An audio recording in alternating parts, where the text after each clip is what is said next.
Hey, what is up everyone? Forever Lego Studios here. Welcome back to another review. And guys, today we're going to be taking a look at Jeracs Custom TIE Fighter.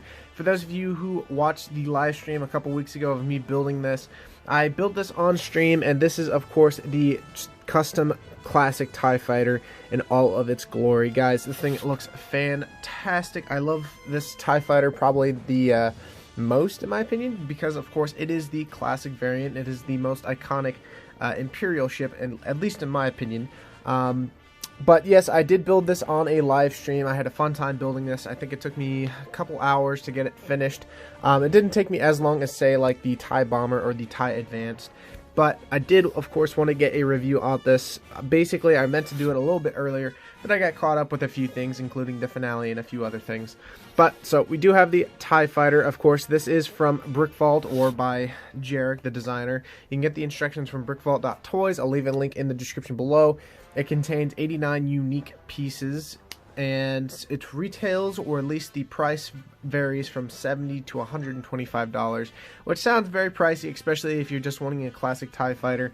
I mean, technically the TIE Fighter Lego set can usually go for around $70, $80, so I guess in that price range. And the main reason it's going to be, I guess, so pricey in that particular reason is actually going to be the cockpit piece at the top. That dish piece that's at the top is actually pretty pricey when it comes to Bricklink pricings. Like, I think the cheapest one I found was like $13, which is pretty expensive, especially when it's coming to, like, you know, a dish, not to a figure.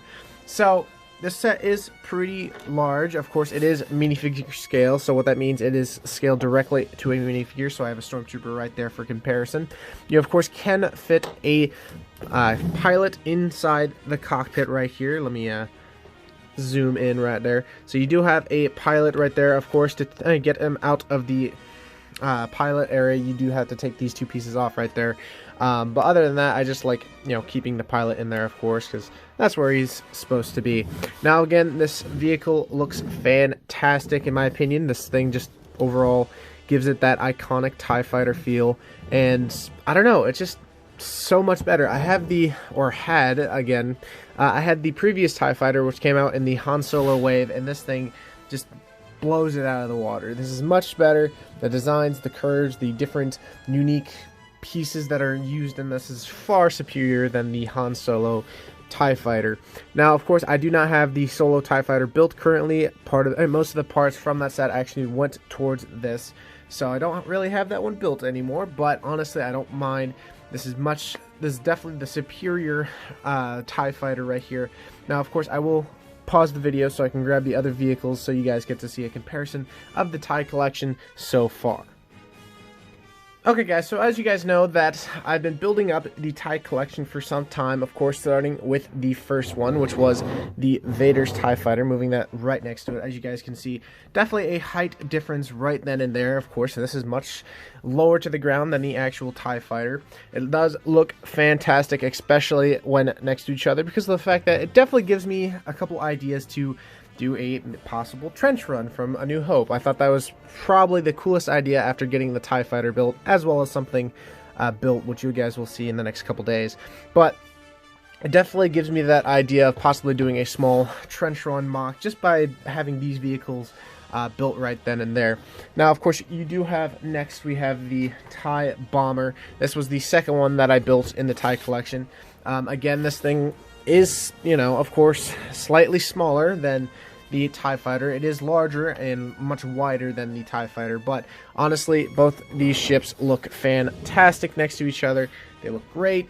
Again, such a beautiful design that Jerac captures with the TIE collection. Now, that does mean I only have one more to build of his TIE collection, and that is the Interceptor, and I look forward to actually buying the parts for it. It is the cheapest one, I believe it is, so it shouldn't be too difficult. The only problem is, of course, getting the top hatch piece, which is ridiculously overexpensive.